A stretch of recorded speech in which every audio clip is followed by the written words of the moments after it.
Seorang warga Banjarbaya Desa Melinggih Kelor, Kecamatan Payangan, diduga terkena peluru nyasar Selasa 26 Juli.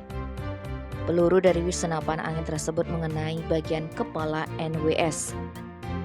Akibatnya kepala wanita berusia 43 tahun tersebut terluka dan mendapatkan 2 jahitan.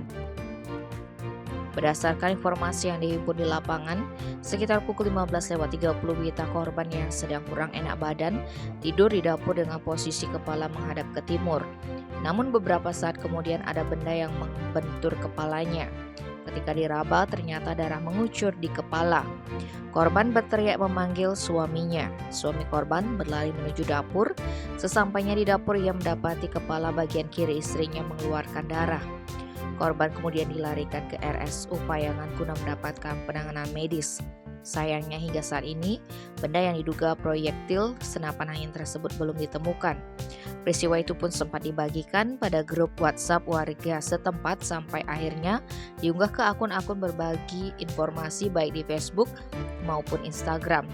Suami korban berinisial MS memaparkan, sempat mendengar suara senapan angin dan benturan benda di seng, disusul teriakan istrinya.